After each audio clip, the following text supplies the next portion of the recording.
You gave your heart once and it got smashed. Now, every part of you whispers or maybe shouts, never again. I get it. When I was dodging mortars in Vietnam, my wife was sleeping with a guy down the street.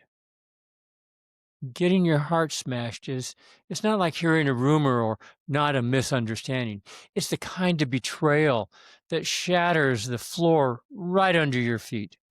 And I remember thinking, why? Why would any man ever risk that again? But here's the thing. If we never risk again, well, we never live again. And trust can be rebuilt, not through blind hope, but through brutal honesty and introspection. That's what we're going to unpack today. How to trust again without getting burned. You see, betrayal isn't just emotional, it's biological.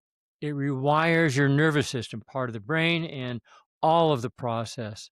You start scanning every room, every text, every new person for danger. Your body stays in kind of a low grade war state long after that war is over.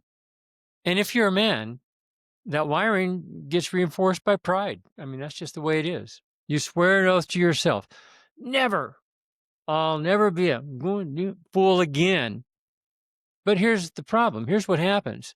That vow that was meant to protect you ends up isolating you. All trust dies. You stop connecting, not just romantically, but with everyone. You confuse caution with wisdom. You confuse boundaries with walls. And before you know it, safety becomes your new prison. You stop letting anyone in because letting them in means exposure, and exposure feels like weakness. But I'll tell you something I had to learn the hard way. Trust is not weakness, it's capacity.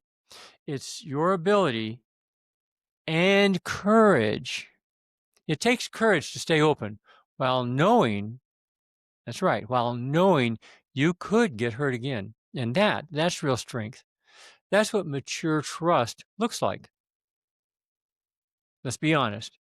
Being closed off feels safer. You don't get betrayed when no one's close enough to touch you, but there's a price. Without trust, every relationship stalls out. Romance, well, that never grows. It doesn't grow roots, it just dies on the vine. Friendships stay surface level. Even families' ties start to feel like obligations. Your world shrinks and shrinks down to what you can control. And that, my friend, is a lonely world. And the longer you stay in there, the more bitterness hardens into your identity. You start saying things like, well, I'm just not a trusting person, or people always disappoint me. I'm better off alone. I said, it's an identity. Well, not really. That's a wound wearing armor. And here's a truth most men never say out loud. Trust isn't just about women. It's about trusting yourself again. Because when someone betrays you, the deepest wound isn't she lied. It's why didn't I see it coming? How did I ignore my own gut feeling? And that's where the real work starts. Before you ever think about trusting someone else, rebuild trust within yourself. The worst wound about betrayal isn't about the other person. It's the erosion of self-belief.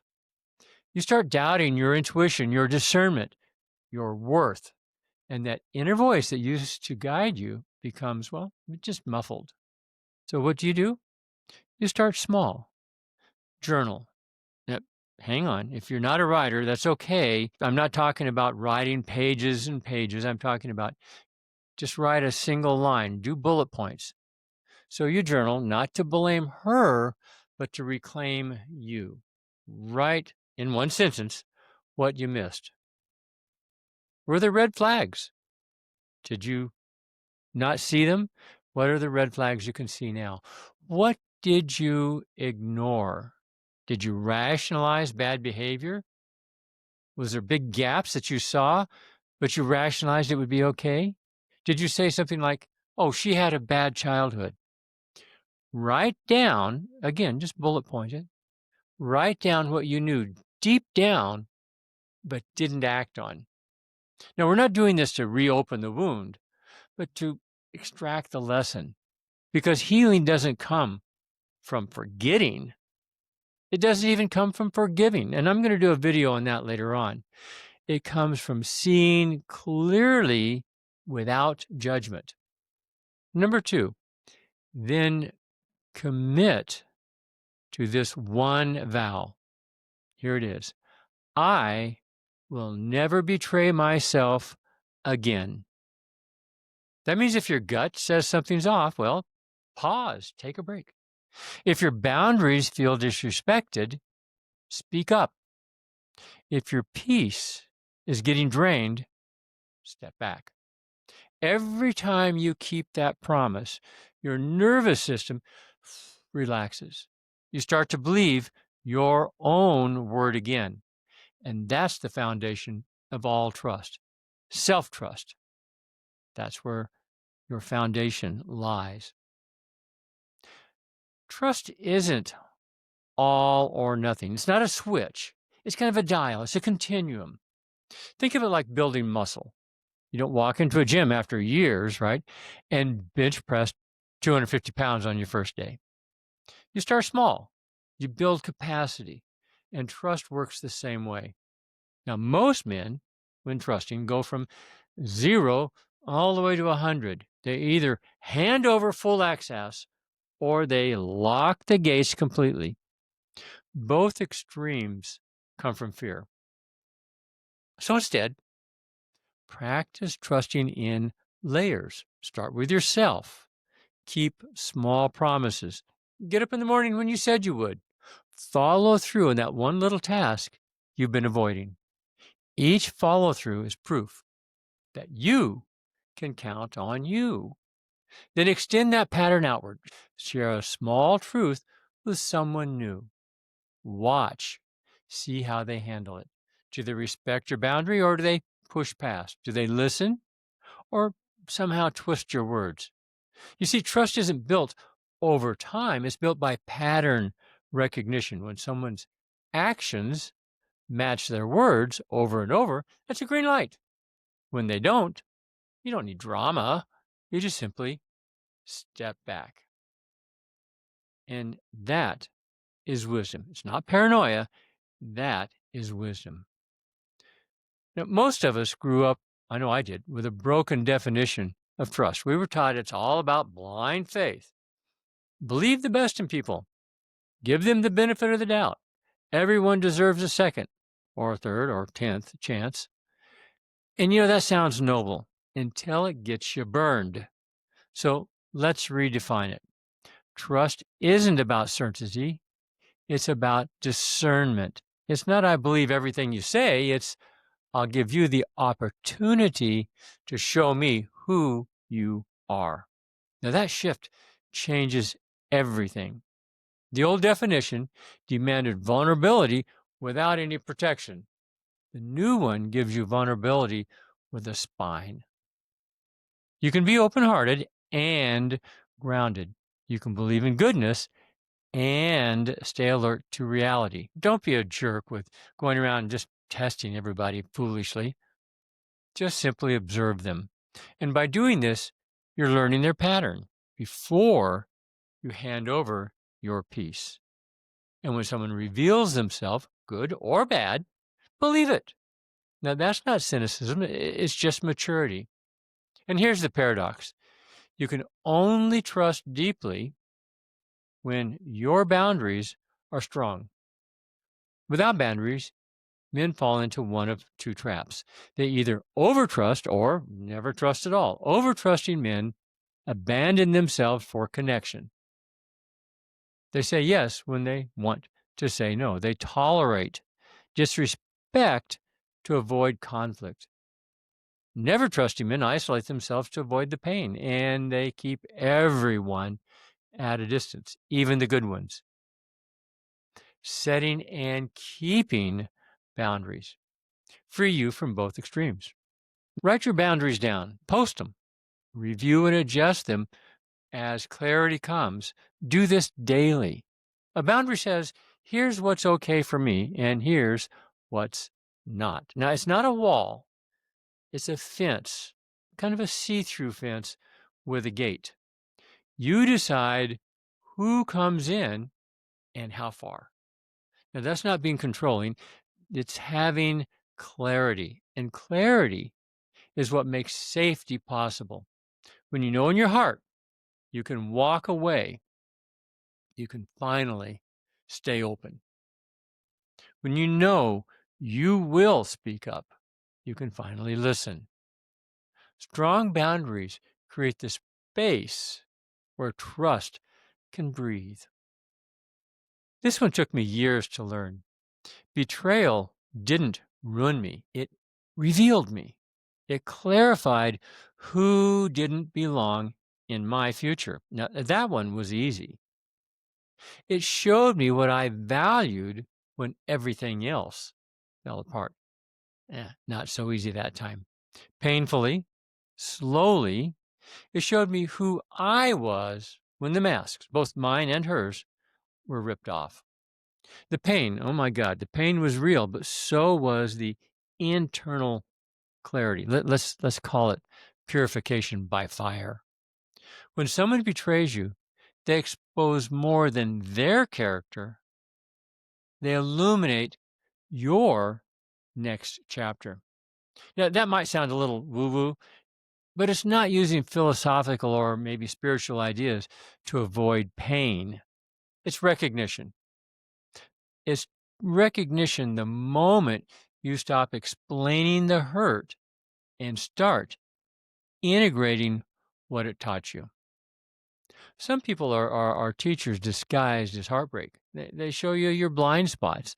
They force you to grow into the man who will never ignore his intuition again. So instead of asking, why did this happen to me? Ask, what did this wake up in me? Then be grateful for what the pain taught you and close that door.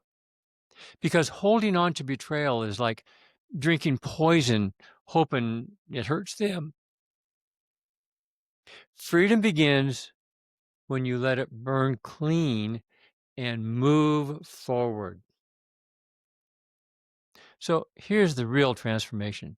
You stop living to avoid getting burned, and you start living to stay real. You stay real and authentic.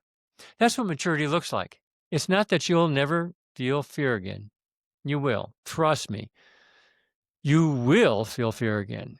It's that fear no longer gets the final vote. When you rebuild self-trust, learn layered trust, redefine what it means, anchor it in your own clear boundaries, and reframe betrayal, something shifts.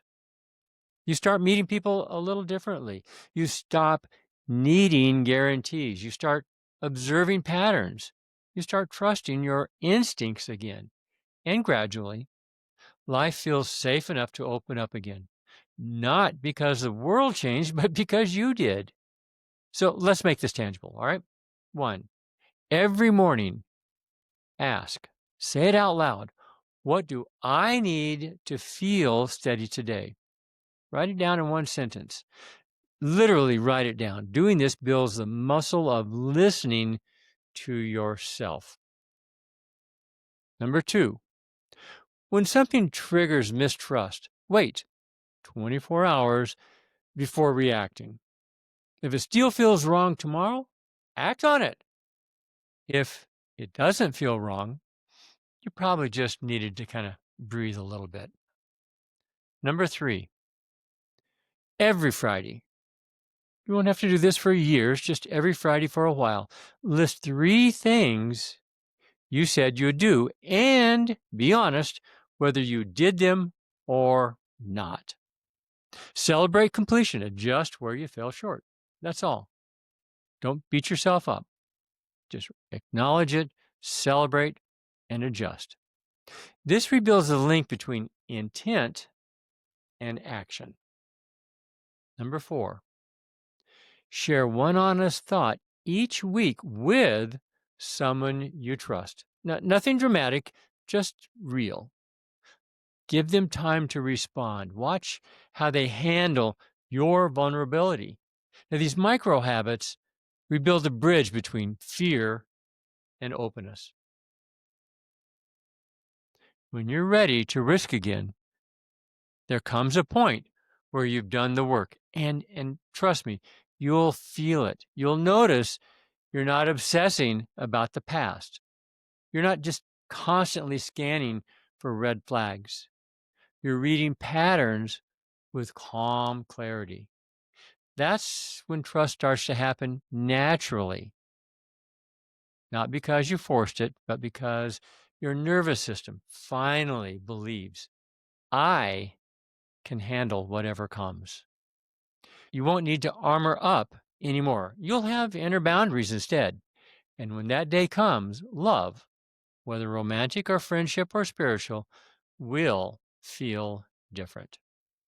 Not like a gamble, but like a conscious choice. That's what healed trust looks like. It's not naive.